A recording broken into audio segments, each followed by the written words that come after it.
Thank you for watching. Subscribe on Deceived Husbands for more stories. After 12 years of marriage, even a week of playing Bachelor can get old. As my alarm went off Wednesday morning, I reached over to shut it off and, without thinking, rolled back over to give Lisa a hug and kiss before getting up to shower. But she wasn't there.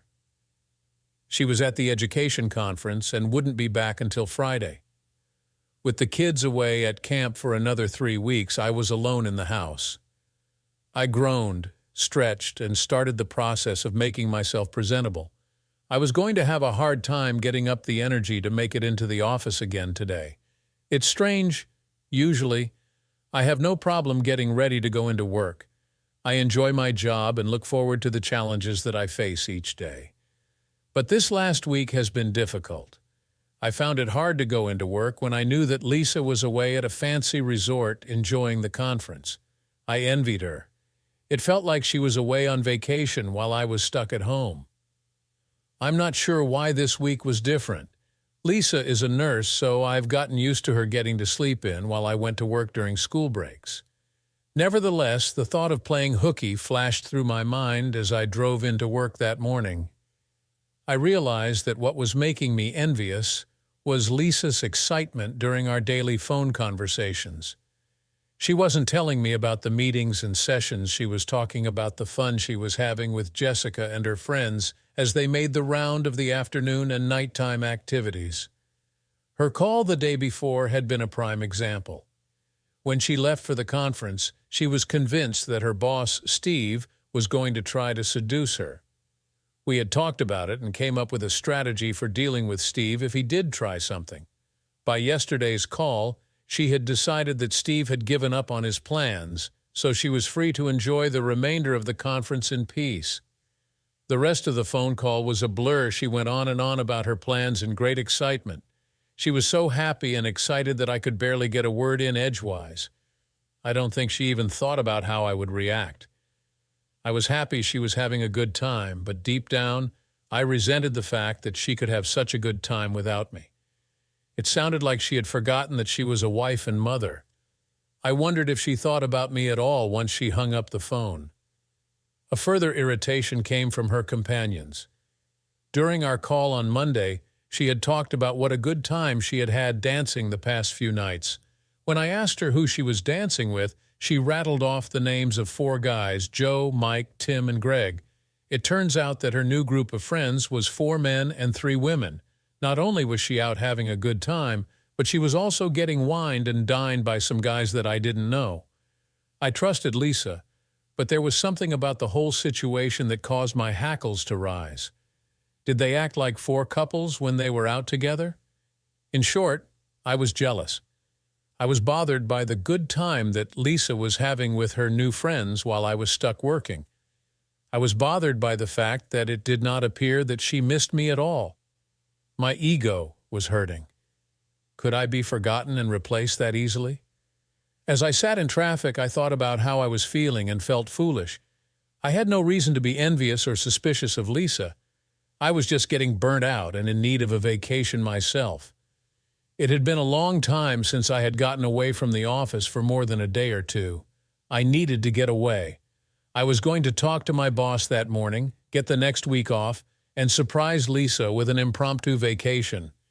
It was time to dust off the camping equipment, haul out the canoe, and revisit some old haunts. I knew just the trip to take a route through the lakes, rivers, and ponds of the Adirondack Mountains in upstate New York. It was a leisurely paddle that Lisa and I had enjoyed in the past. The route was not well traveled, and the chances of spotting wildlife and a variety of waterfowl were excellent. However, the best part of the trip was the fact that there were plenty of private campsites. I wanted to spend some quality time alone with Lisa before Jacob and Emily got back from summer camp. When I got into the office, I went to see my boss, Mark Robinson. To my relief, he was willing to give me the week off, even on such short notice. He smiled at me and said, "For God's sake, Ben, it's about time you figured it out. You need a break. You've been snapping at people all summer, and that's not like you." "I know, Mark," I replied with a sigh.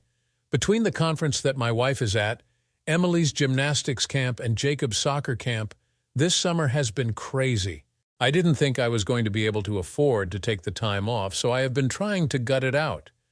On the way in today, I realized how jealous I was of Lisa being at that conference. When I start getting jealous because she gets to go to a conference for her job, then I'm beginning to lose it. I figured I'd better take a vacation before I do something stupid. Mark laughed and told me to enjoy myself. Take that pretty wife of yours away for a while and show her some attention. If you don't, watch out, someone is going to steal her away from you. I laughed at Mark's comment and went back to my office to start my day. But his comment struck a nerve.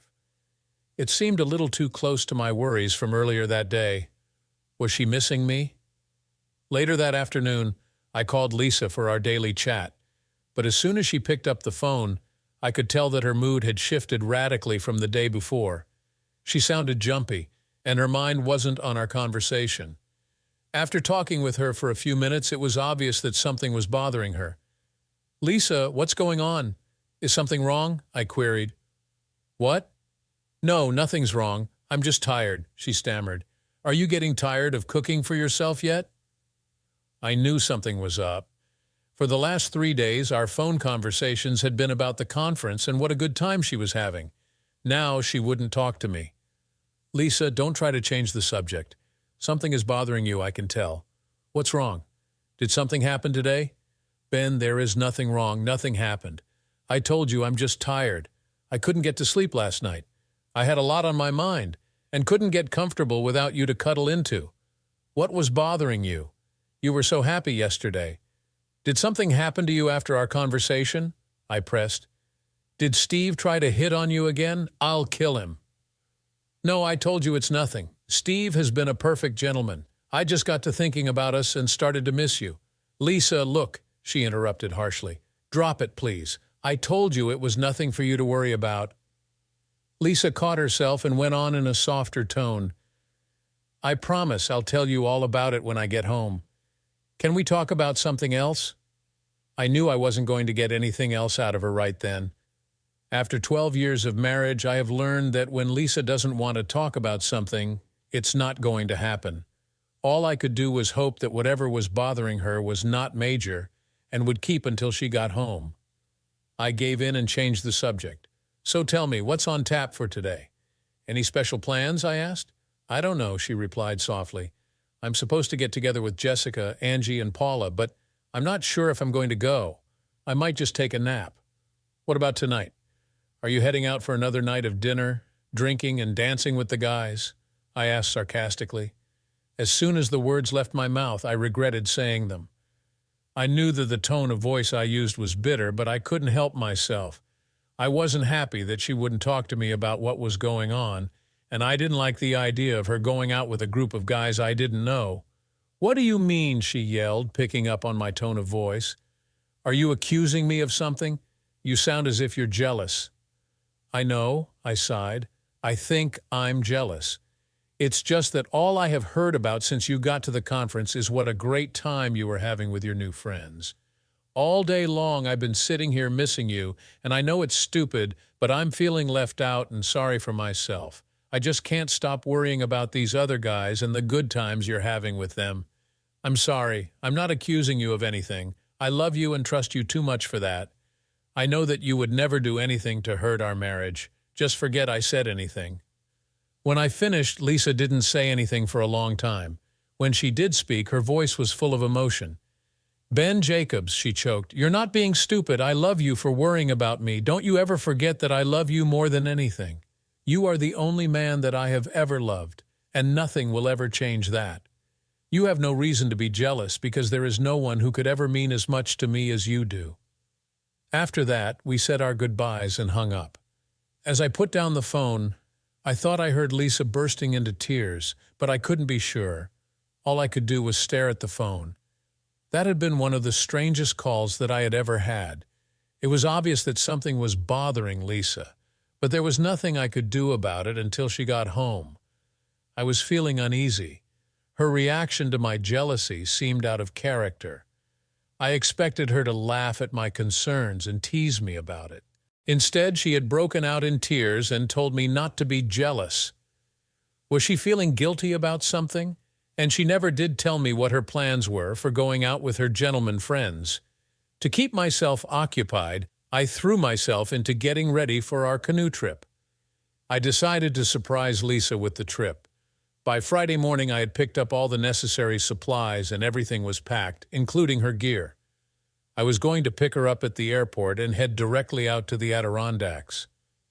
We did talk on Thursday, but the conversation was short and strained at times. The only things she wanted to talk about were the meetings that she had been to that day. She didn't say a word about our conversation from the day before. She also avoided my questions on what she had done the prior night or what she planned on doing that day. I wasn't sure if she was being considerate by not rubbing my nose in the fun she was having, or if she was hiding something. She did give me some big news, however. Lisa had been asked to become a member of the state competition committee. This was quite a coup for her and a big boost for her career. I knew she had lots of ideas that she wanted to propose, and this would give her a forum where she might be able to make a difference. I was excited for her, but she seemed conflicted. When I asked her why, she told me that the duties of the committee would require her to be away 4 times a year. Committee members met each summer for 3 days prior to the conference and were required to attend quarterly meetings in the fall, winter, and spring. She would be gone for 10 or more days in the summer, and each of the quarterly meetings would mean at least 4 days away from home. Lisa said she was worried about the amount of time that she would have to spend away from home. It worried me too, but I didn't want to let her know. I didn't want to be one of those husbands who let their fears get in the way of their wife's career. She told me that she was thinking about it and that she didn't have to give them a response right away. I let the subject drop. I figured that we would have a chance to talk more about it later. Lisa was booked on an early flight home. Her return flight was due around 11:00, and I planned to leave for the trip right from the airport.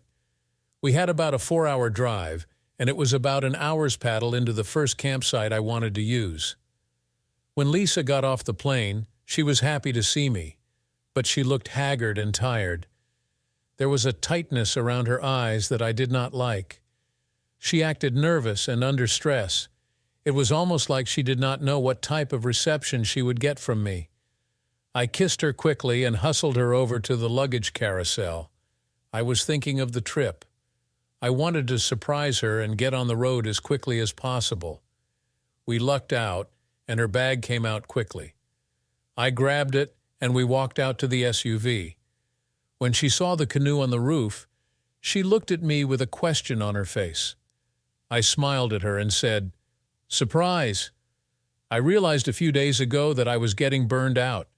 Mark gave me next week off, and I thought we can spend it up in the Adirondacks relaxing. Besides, I thought that we could use some time alone before the kids get home from camp. We're all set to get on the road. I even packed you a change of clothes if you want to change while we drive." Lisa just looked at me. She seemed hesitant, almost apprehensive about going. I was surprised and hurt at her reaction. These trips alone have created some of my happiest memories. We were pretty sure that Jacob had been conceived on one of these trips. One of my biggest regrets is that they don't happen as often as I like. We constantly bemoan the fact that we never get time to spend together. I had thought that this would be a great surprise, but it seemed that I was the one getting the surprise.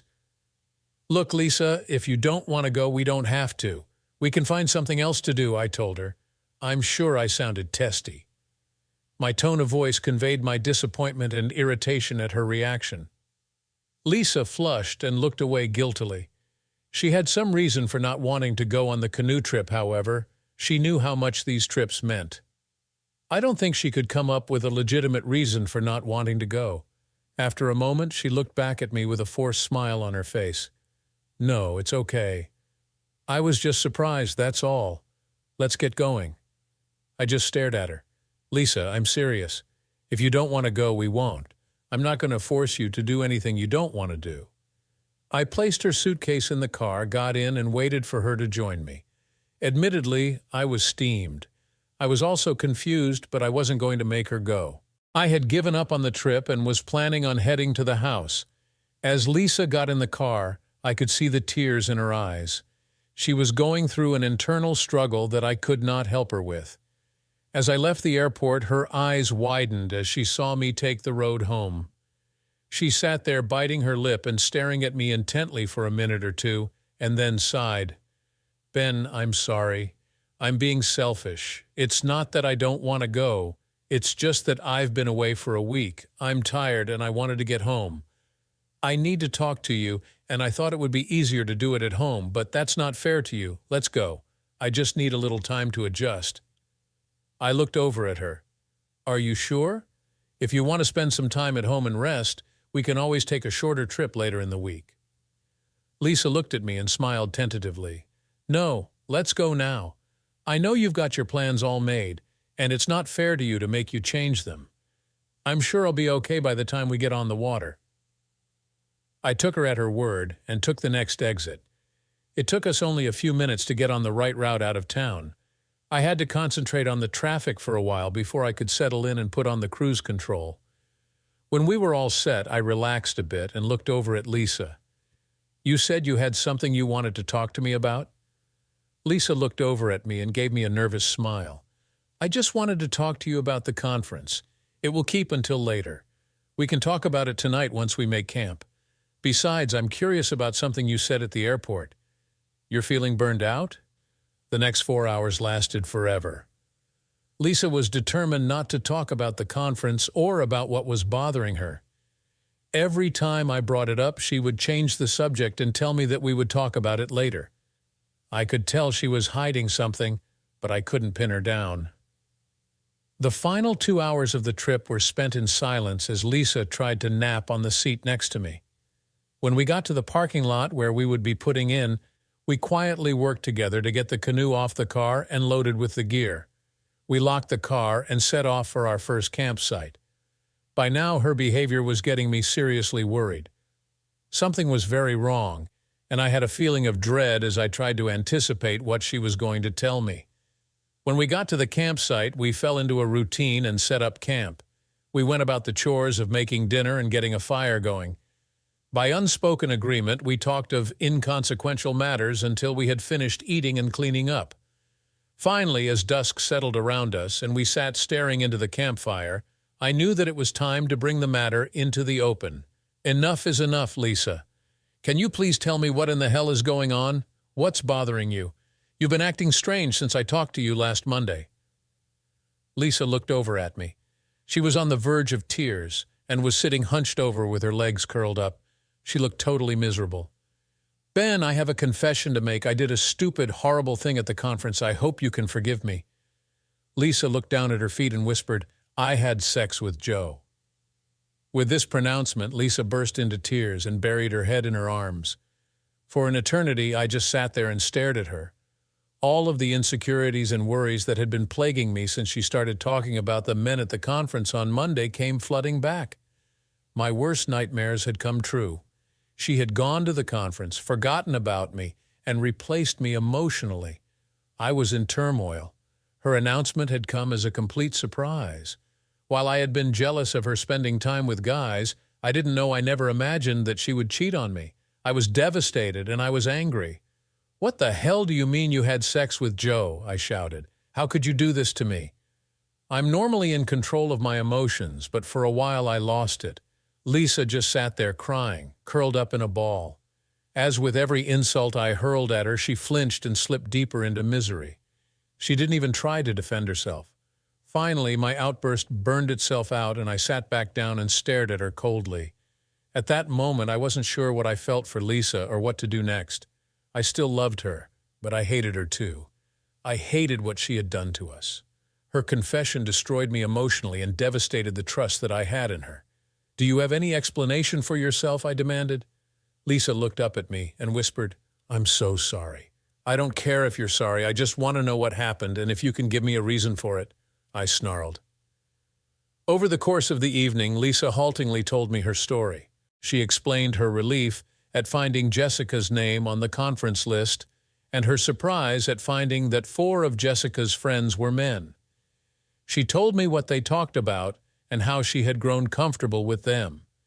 She even told me that she thought about one of them trying something, but how she had been sure she could handle it.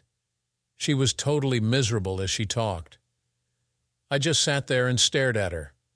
As she talked, she confirmed some of my fears. She admitted that she had enjoyed the social aspects of the conference far too much for my liking. She had been flattered by the attention that she had been getting from the guys. She shamefacedly admitted that there were times when she felt like she was single. She was aware that she and Joe were pairing up, but didn't worry about it. She let her guard down with Joe because she trusted him not to try anything. The hardest part of all was hearing about Wednesday night. She didn't go into details about the sex she had with Joe. She didn't have to. I was hurt enough by her story of how she blithely ignored the warning signs and let Joe seduce her. The situation seemed surreal. She said she noticed how the others had quickly drifted away to their own sexual pleasures, leaving her with Joe. She knew she should have left, but she just sat there and let it happen. She believed that Joe would never cheat on his wife and told me why. She didn't convince me, and by her tone of voice, I think that we both knew she was deluding herself. On some level, she had to know what was going to happen that night if she stayed with Joe. To her credit, she didn't try to shift the blame for her actions to anyone else or pretend that she didn't do anything wrong. She guiltily acknowledged that she could not have been seduced if she hadn't been receptive to it. She took responsibility for her actions. She just told me how it happened, how Joe seduced her gradually until her libido was in a place where she would accept his advances, how feeble her efforts were to stop him. She cried as she admitted that she willingly went with Joe to have sex. She did start to tell me what happened between her and Joe in his bedroom, but I stopped her when she started to describe how they undressed each other. I was disgusted. I had no desire to hear a blow-by-blow account of her sexual misconduct. The only thing that made hearing any of the details bearable was the fact that she was suffering as much as I was telling me about it. It did not excite either of us. It hurt her as much as it hurt me. When I told her to stop, that I didn't want to hear about the sex, she flashed me a grateful smile. But then she gazed and told me that she did need to tell me something else about that night. The last part of her story was incredible. She told me that after she had had sex with Joe, they had gone back out into the living area of the suite and met up with Jessica and Mike. The mental image of my wife sitting down in nothing but a robe with another woman and two men was incomprehensible to me. While Lisa was not exactly body shy, she had never been an exhibitionist. Joe, Mike, and Jessica had told her something in confidence. They asked her never to repeat the story because too many people could be hurt, but she didn't want to keep any secrets from me. She had to tell me the whole story. She had fallen in with what can only be described as a group of swingers.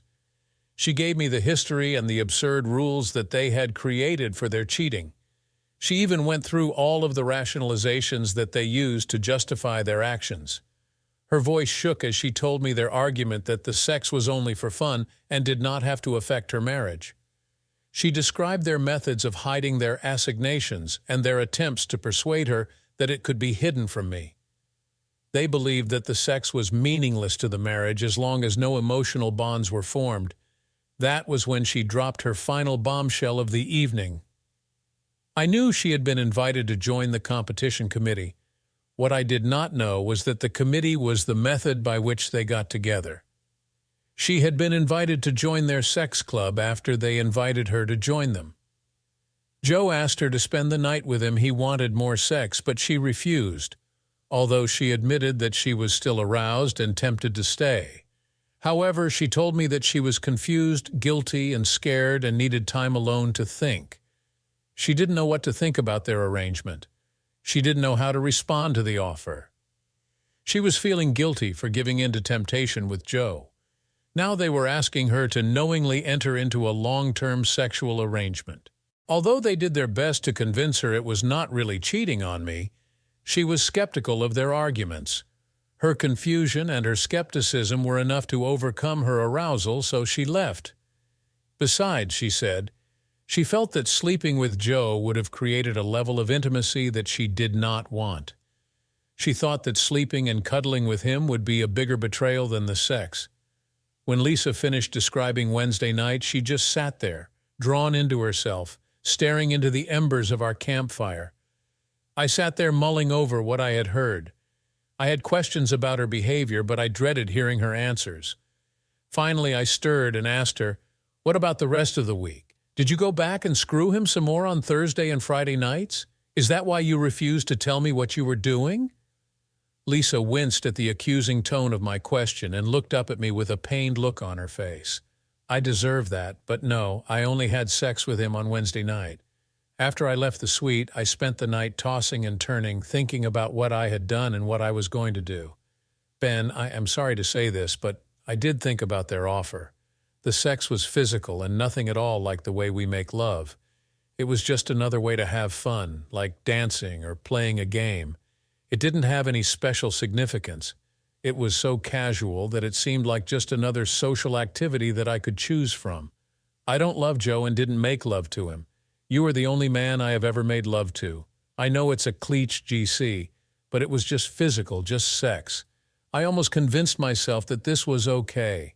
I kept on thinking about their claim that this didn't really count as cheating because it was just friends with benefits. It didn't mean anything emotionally, it was just another benefit of being at the conference. I found myself thinking about what Joe had told me and wondering if it would really hurt you if I had sex with someone else while I was away at the conference. I knew that no amount of sex with Joe could affect the way I loved you or the way I felt about our marriage. After all, what you didn't know couldn't hurt you, right? Lisa shook her head, disgusted with herself, and went on. I don't know what I was thinking. I had breakfast with Jessica on Thursday. I was confused and had a lot of questions about what was going on. When Joe came over, it felt really strange. I didn't know how to respond. Even though he treated me the same way that he had been treating me all along, I felt like I had a big sign around my neck telling the whole world I had cheated on you. I wasn't entirely truthful on the phone with you on Thursday. I had made plans at breakfast to get together with Jessica, Angie, and Paula in Jessica's room to talk. I wanted to get my questions answered. I needed to talk to them about their arrangement and how they could manage to do it. I really wanted to talk to Paula to see how it affected her relationship with her husband. Lisa took a deep breath. I'm not sure, but I think that Jessica had invited the guys to come over later in the afternoon. Lisa stopped for a moment and looked at me intently. Ben, I know I acted like an idiot and did some real foolish things last week. But I need you to know one thing. I love you more than anything and could never do anything to intentionally hurt you. Even when I was being a fool and trying to believe what they had told me, I was thinking about you too. Ben, their offer was tempting, but it was the whole package that made it exciting. I had so much fun with them, and the sex was just another part of it. They were asking me to join them and have a lot of fun. It was like being given the chance to join some exclusive club. I found myself wondering if I could accept the sex as part of being in the group. It wasn't what made me want to join them. It was almost like a price I had to pay. But no matter how I was tempted, I could never do it if there was even the slightest chance that it would hurt you or our marriage. That is why I wanted to talk to Paula and Angie. Then I talked to you and realized what a fool I was. I didn't need to talk to Paula or Angie, I just needed to think about us.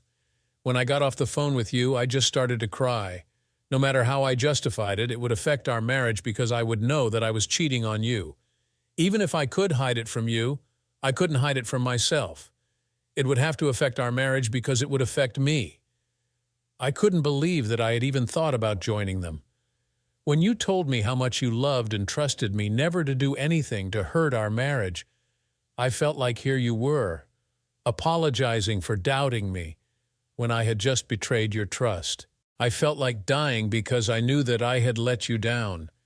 I called Jessica and told her that I didn't want to see her or her friends anymore. I told her that I was out and that I was disgusted with myself for cheating on you.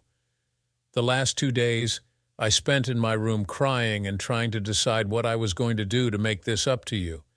That's why I didn't tell you about what I had been doing on the phone. I wanted to talk to you face to face. I only left my room to go to the sessions I had to be at. Lisa looked at me with tears in her eyes. Ben, I love you more than anything, and I don't want to lose you. I know that I made a horrible mistake and hurt you terribly. I'm so sorry and hope that you can forgive me. When Lisa finished, I just looked at her. Her confession had shaken me badly. It was bad enough that she had cheated on me. The idea that she had seriously considered joining this club was devastating. "Why, Lisa?" I asked her in a pained tone. "Why? Are you unhappy with me? Our marriage? Do you want out?" "No, no," she blurted out. "I told you I love you more than anything. Then why did you do this? Why did you cheat on me?" I asked her miserably. Lisa looked at me and turned away. She couldn't stand to look at the pain in my eyes. She stared into the fire for a moment and replied, "That's what I have been trying to figure out for the past 4 days. Why, Ben? This was not something that I planned to do. It just happened. I never even thought about cheating on you before. You are the only man that I have ever loved, and nothing is going to change that. The only reason that I have been able to come up with is that I was weak and gave in to temptation. You know that I've had other guys come on to me before. We've talked about it. I've always been able to see right through them and tell them where to go." Lisa sighed and rubbed her neck. "I don't know why Joe was different. The only thing that I can come up with is that I thought he was safe. I wasn't on my guard with him. I didn't think he would cheat on his wife, so I let myself open up to him in ways that I normally guard against. By the time I realized where we were headed, he already had me turned on, and I just couldn't say no. I was thinking with my emotions and not my brain. All I could think about was how good he was making me feel. I wasn't thinking about the trouble that might happen in the future. All I thought about was the moment. I gave in to the temptation." Lisa stared at me intently for a moment. "I know I screwed up, but I hope you can understand how it could have happened. Haven't you ever been tempted before? Haven't you ever done something that is wrong just because you couldn't help yourself?" I didn't answer her. I was still looking for answers to my questions. Even if I accept the idea that this was just a momentary lapse of reason, it still doesn't explain the rest of it. How in the hell can you explain to me why you would even consider joining the sex club? I demanded. Lisa flushed at my accusation and looked away. To me, this was the sticking point. I might be able to accept a one-night stand, but it hurt that she had considered a long-term arrangement. How could she even think about joining these guys on a permanent basis? "I don't know how to explain it," she said with some trepidation. "I wasn't thinking very well. My emotions were all over the place. I was feeling guilty, but I also felt drained from the climax that Joe had given me. I was feeling emotional and overwhelmed. When we went out into the living area, the whole situation was strange. I could hear Greg and Paula going at it in the next room, and then Jessica and Mike came out in their robes, and I realized that all I was wearing was a robe too. I've never done anything like that before, and I didn't know how to respond. Then they started to tell me this story, and I couldn't believe it. I just sat there trying to make sense of it all. They must have known what emotions I was feeling.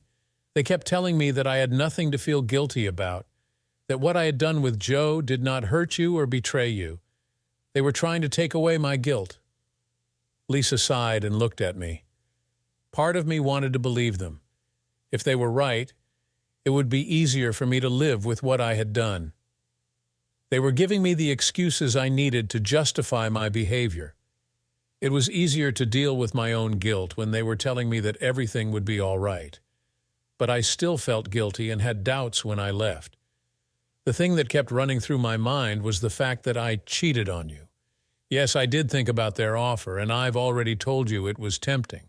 I wanted their friendship, and the sex was part of it. I had to decide if it were a price that I would pay, but I never decided to do it. Lisa looked away for a minute and bit her lip.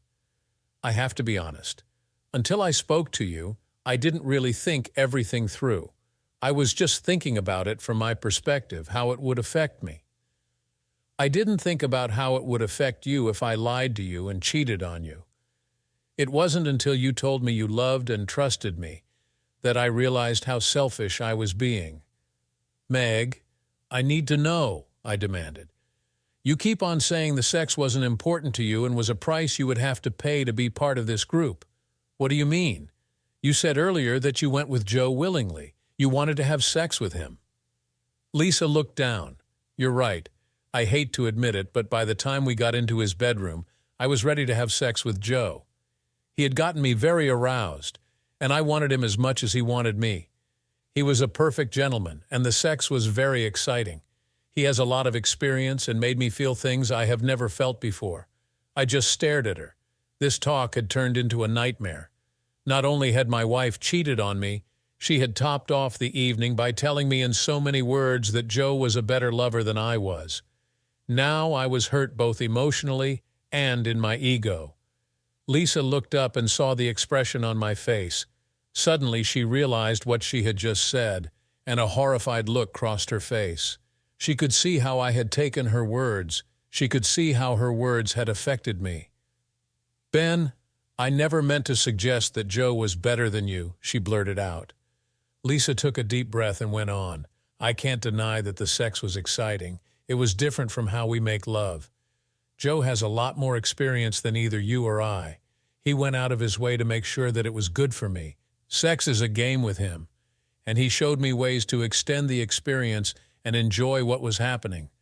But that doesn't mean I preferred him to making love to you. I don't care how good his technique was, it wasn't the same. I miss the love and closeness I feel when we make love. Sex with Joe was just that, a physical act that didn't mean anything emotionally to either of us. It was just about making each other feel good. Please believe me, I never meant to hurt you. This was a mistake that I made. I wasn't looking for another guy to have sex with. I've never been unhappy with you in bed. You are a compassionate and considerate lover that I love to be with. You touch my heart in ways no other man could ever dream of. Sex with him could never compete with making love to you. I wouldn't trade one night with you for 1,000 nights with him. No one could ever replace you in my heart. You are the one that I love and want." Lisa stopped for a moment and looked at me. When I said that the sex was a price I would have to pay, I meant that it was not the reason that I wanted to join the group. It wasn't what I was looking for. The reason I was so concerned about it was because of what it might do to our marriage. I knew that the others would expect me to continue to have sex with them if I joined the group, and I didn't know if I could do it. Ben, I wasn't out looking for sex with other men. When Lisa fell silent, I stared at her. She had dropped some huge bombshells on me tonight, and I was numb. But I was angry, and I didn't trust myself to make a decision right away on what she had told me. I might make a decision that I would regret later. For now, I needed to get away from her. Without a word, I got up and went over to our tent. I grabbed my sleeping pad and separated my sleeping bag from hers and made a bedroll under the canoe. I couldn't bring myself to even sleep in the same tent with her. Lisa watched me silently. When she saw me pulling my gear out of the tent, she sat there with a stricken look on her face. She waited until I was done and fled into the tent. As I settled in for the night, I could hear her softly sobbing. It was not a restful night for either of us. The next morning, I got up and started to make some coffee. Lisa got out of the tent and looked over at me by the fire. She wasn't sure whether she should approach me or not. Finally, she took a deep breath and walked over to the fire. "Ben, I know that I hurt you last night, and I'm so sorry. I hate the fact that I destroyed your plans too. I'll start packing the gear and we can head back. This was why I didn't want to come, but I just couldn't disappoint you again." Lisa turned around and started to walk back to the tent. All of a sudden, my stubborn streak asserted itself. "Who said we were going back? I planned a week trip, and that is what we are going to do. You've already screwed me over enough. I'll be damned if you're going to destroy my vacation too. We're going to finish this trip." Lisa stiffened at my words but continued to pack the gear. We ate breakfast and broke camp in silence. I wasn't ready to talk to Lisa, and she could see from my icy demeanor that trying to talk would only cause her more problems. Since the first canoe trip we took together, Lisa and I have rarely talked while on the water. There was no need. We would enjoy nature in a companionable silence. It brought us together. The mood in the canoe that day was palpably different. The silence that day was not shared, it was a barrier between us. We didn't talk because we had nothing to say to one another. I spent the morning in stony silence, glaring at Lisa's back. But anger has its limits. The hours of silence led naturally to contemplation. As the day went on, I couldn't help but think about what she had said the night before. I had to figure out my feelings. What was I going to do? I knew that I loved Lisa, but could I forgive her? Did I want to separate from her or ask for a divorce? I had to deal with the knowledge that she had slept with another man. Another man had enjoyed her body that had been my private domain for the past 12 years. Lisa had admitted that she was weak and had given in to a moment's temptation. Could I forgive her for a one-time transgression? Temptation is an insidious thing. Sometimes it can be hard to notice as it creeps up on you. All of a sudden, you are faced with a choice. It's easy to get caught up in the moment. You don't think about future consequences, all you think about is the now, what's in front of you. When you are faced with an offer that seems too good to pass up, it's only later that you realize that spur-of-the-moment decisions can have long-lasting consequences. To make matters worse, sometimes the circumstances conspire to hide potential consequences. This can make the temptation even harder to resist. Your emotions take over, or you are forced into a hasty decision. This can be the most dangerous situation of all. When a situation seems too good to be true, human nature asks, "What's the catch?" You look for the consequences and can avoid the spur-of-the-moment decision. When you can spot the potential consequences, you have a basis on which to make your choice. But if the consequences are hidden, you go with the moment and forget to look for the catch. When you discover the consequences, it might be too late. For example, we have all heard of instances where someone does the right thing and returns a found wallet, a large sum of lost money, or an expensive piece of jewelry. These are the situations that are too good to be true. It's easy to spot the consequences that will flow from the decision that is made.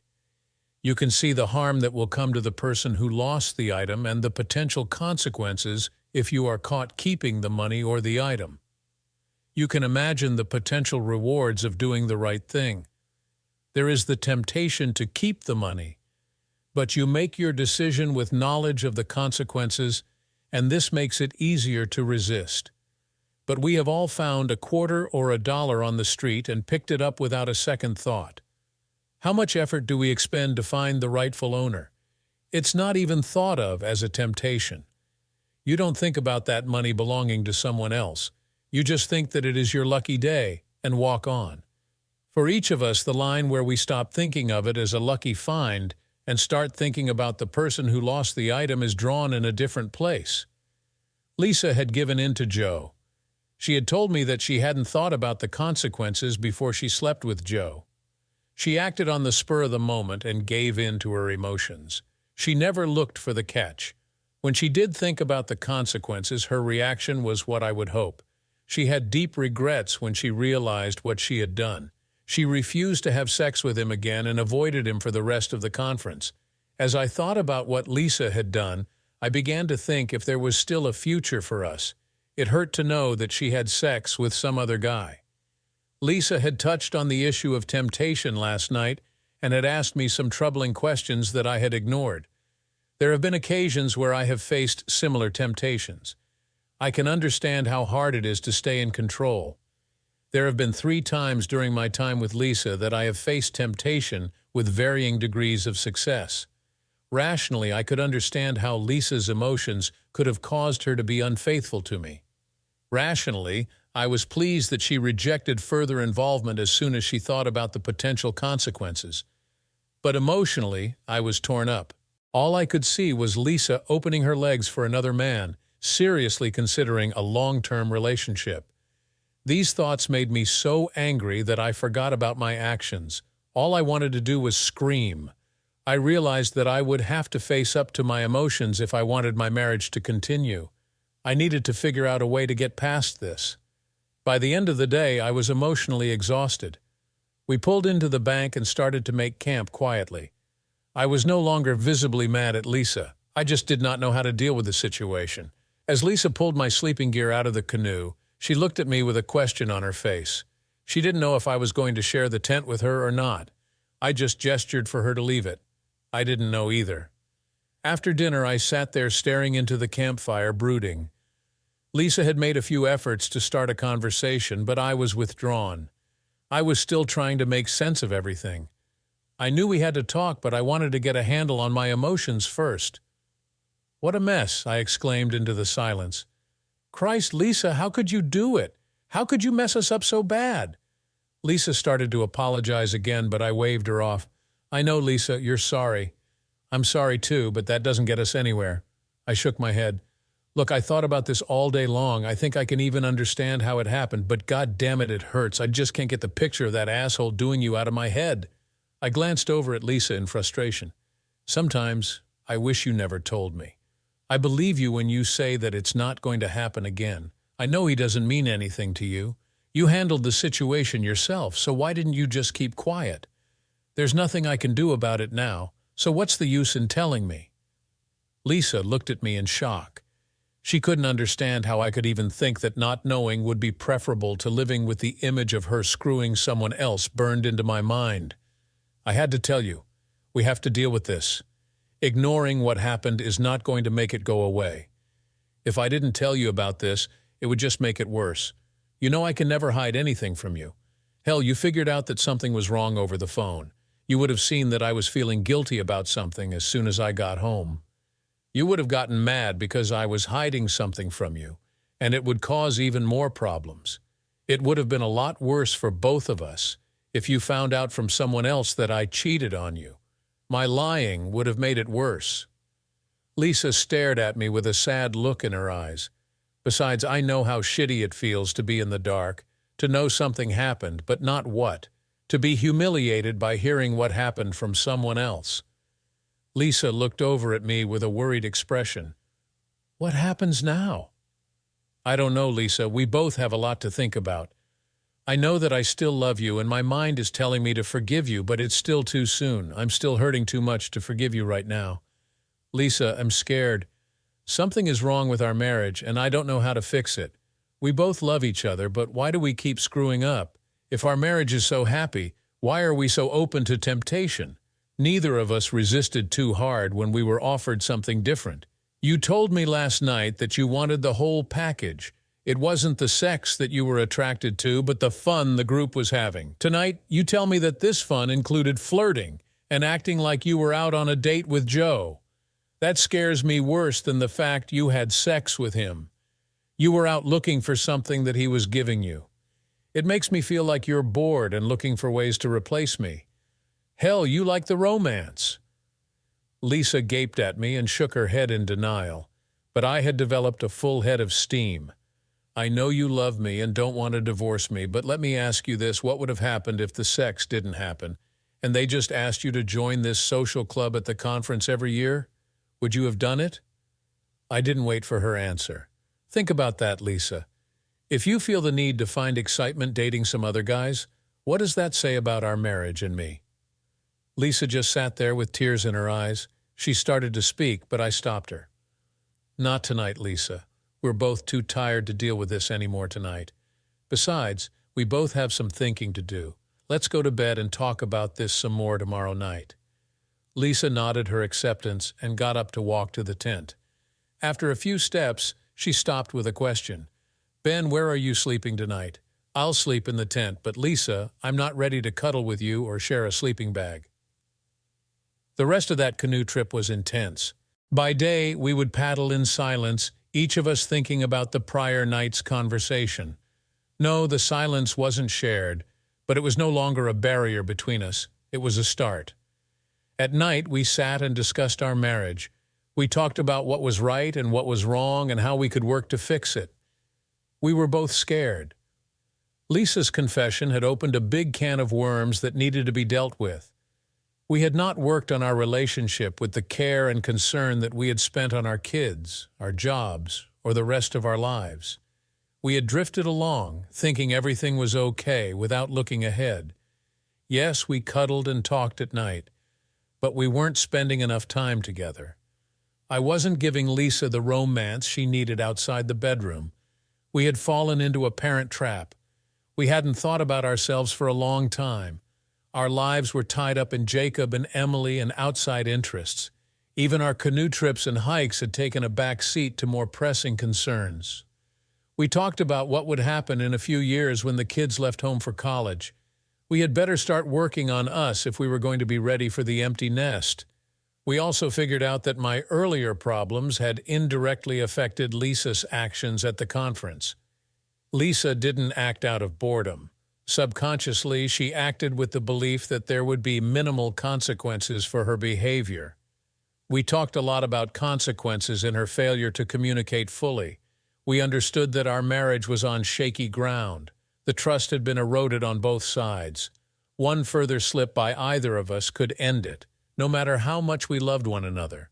We promised ourselves that we would continue to talk and work on bridging the gap that had been created.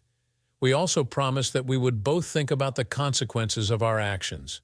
We agreed to never do anything apart that we wouldn't do in front of each other, and we talked about sex. Even though sex had never been the reason for our marriage, we had neglected it for too long. We had gotten into a rut. We settled for simply satisfying each other.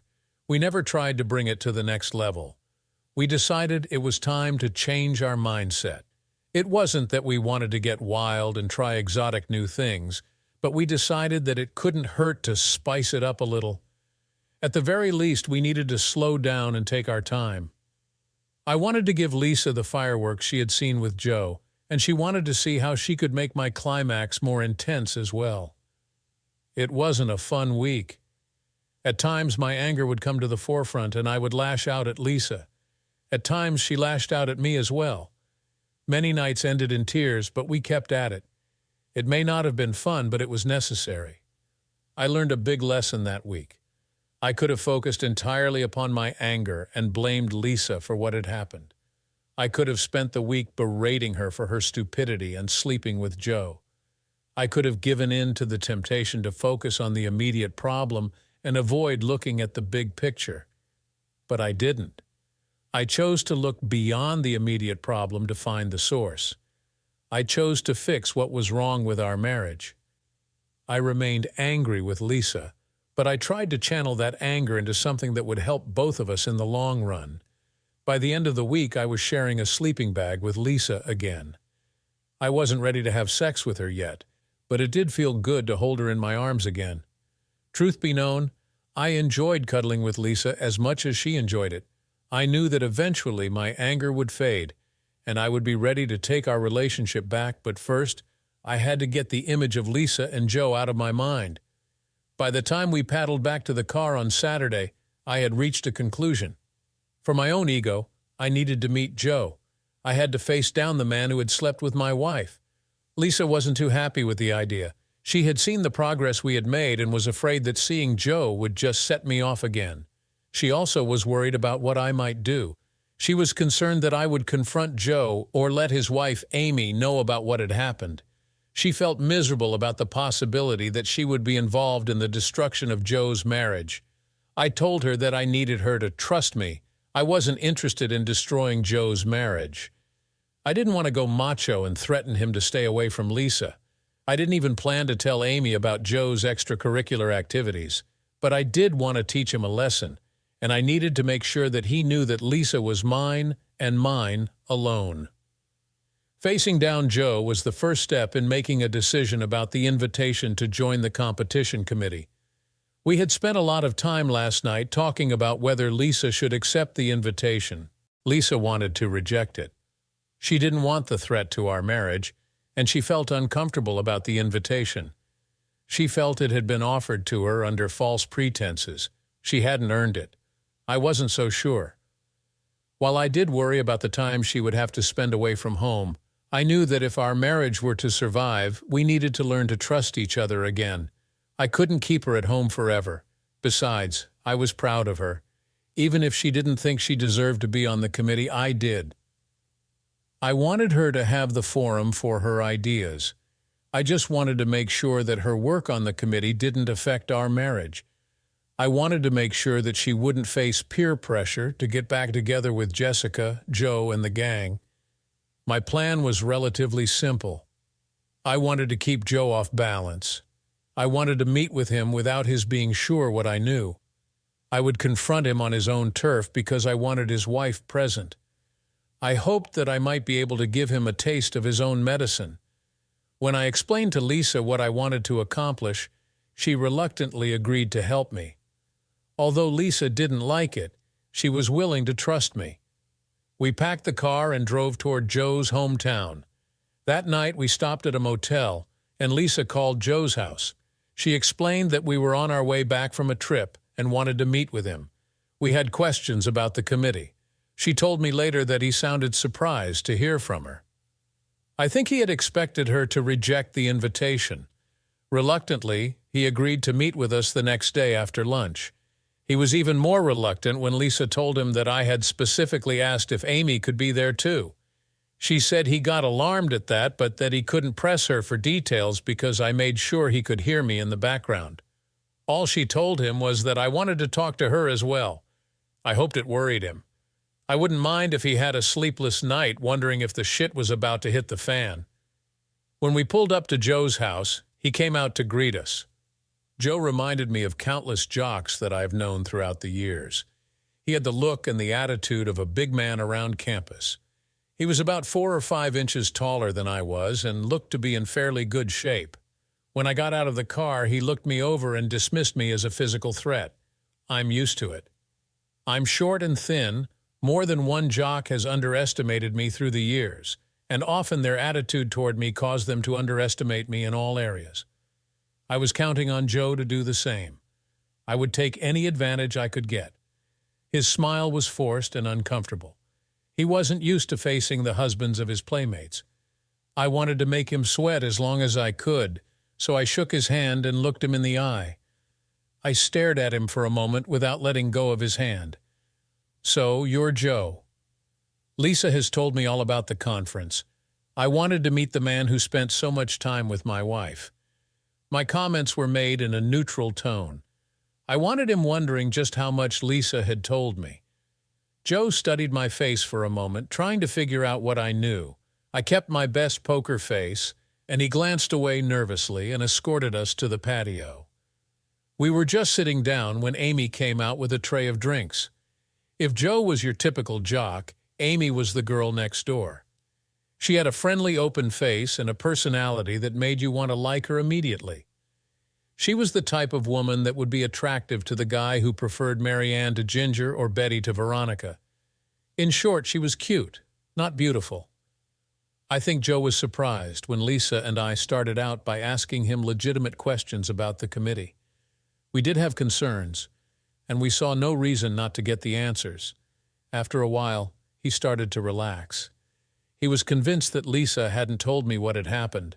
I caught him giving Lisa a couple of speculative glances. He was wondering if Lisa had changed her mind about the extracurricular activities. I decided it was time to shift the focus. Thanks for answering our questions, Joe. When we were discussing whether Lisa should accept the invitation, we realized that we needed more information, and you have helped a lot.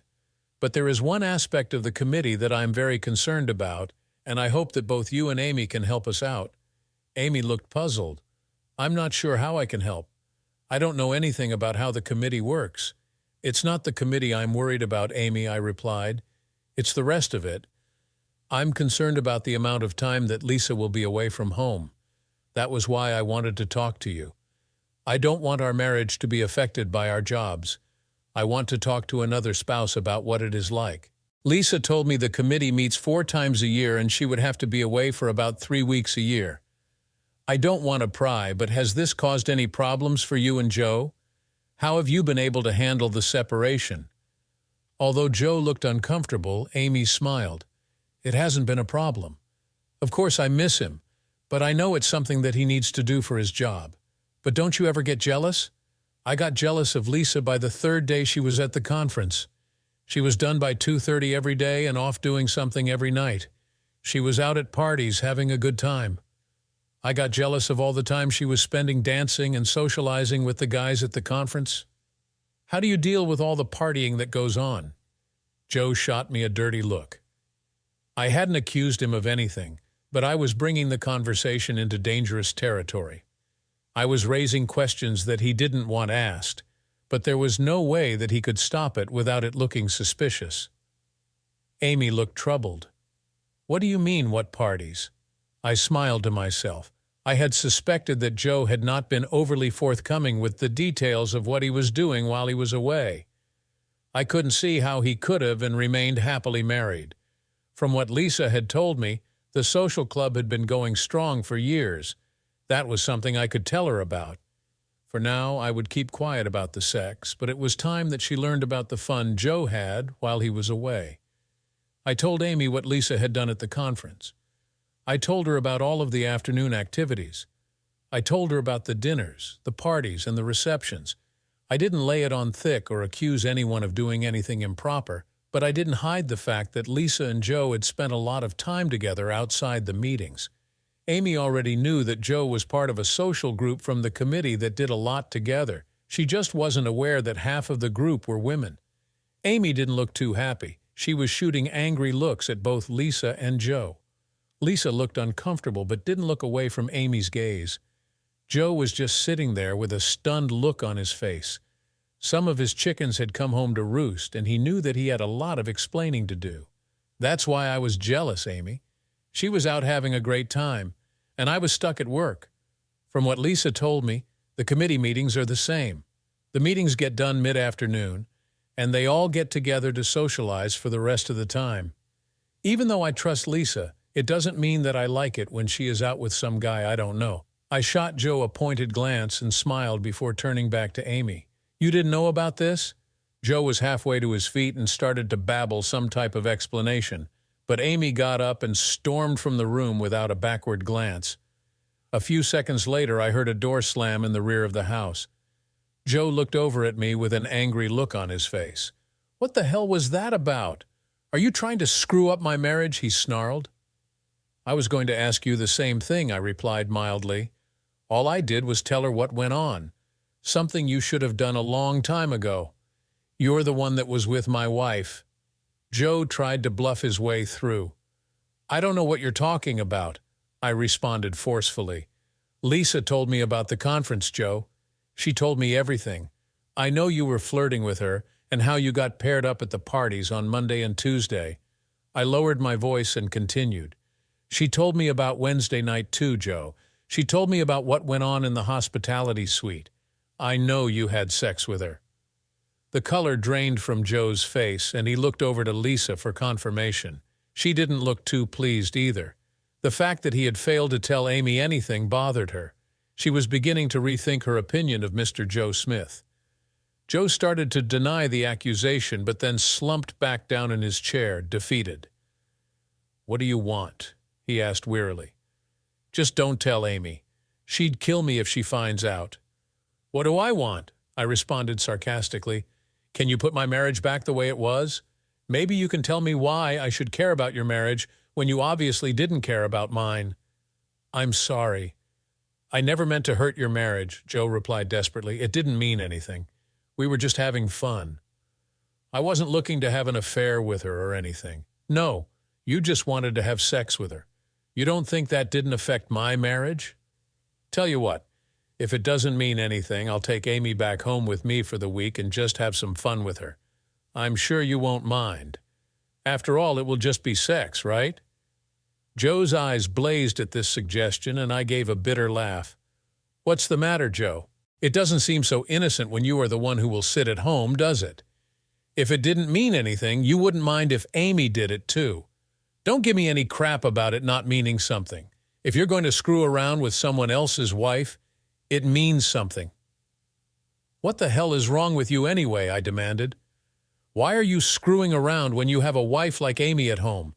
Don't you know she's going to find out sooner or later? If you keep on screwing around on her, she is going to get hurt. If you love her like you said, you'll think about what you are doing and stop it. Lisa had been watching the interplay with interest and decided to chime in. I can't believe that I almost listened to you. I was ready to trust you when you told me that it wouldn't affect my marriage. I didn't know that your marriage was built on not telling Amy anything. I hope she tears you a new one. I only want one thing from you, Joe. Stay away from me. Joe slumped his head and nodded his acceptance. Are you going to tell Amy? He pleaded. Lisa and I looked at each other for a minute, and I finally shook my head. No, I'll keep your secret for now.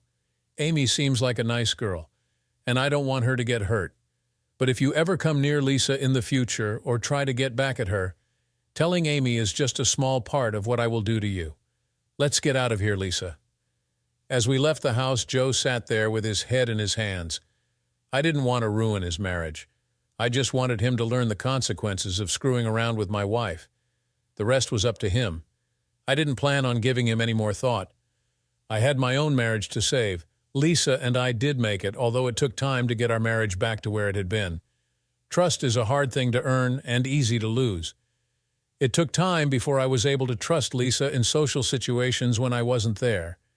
I didn't worry about her looking for trouble. I worried about her getting blindsided again. But in time, she showed me that she had learned her lesson. I learned it too. We knew the consequences of screwing up. They were scary enough that neither of us wanted to tempt fate by giving in. Lisa did join the competition committee. Together we decided that it was too good of a career opportunity for her to pass up. But we addressed the social aspects and minimized her time away from the family and me. Lisa discovered that it was usually possible to condense the committee meeting trips.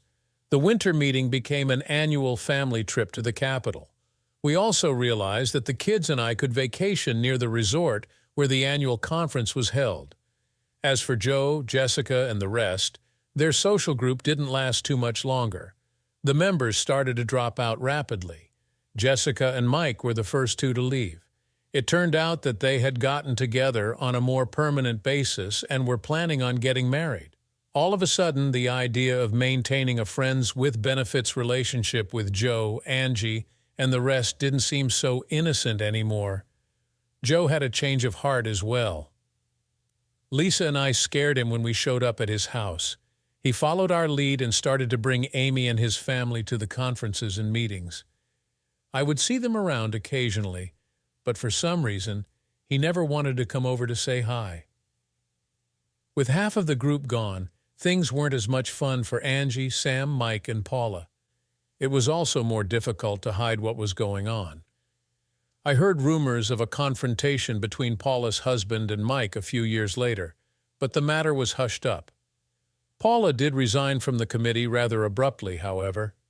Lisa and I are finding more time to spend together. Emily's a junior now and is starting to think about college. With Jacob already in college, we think we are ready to deal with the empty nest. We are looking forward to the chance to spend more time together. Thanks for joining us today. What would you do if you found out your spouse was hiding a secret this big? Let us know in the comments below. Don't forget to like, share, and subscribe for more unbelievable stories.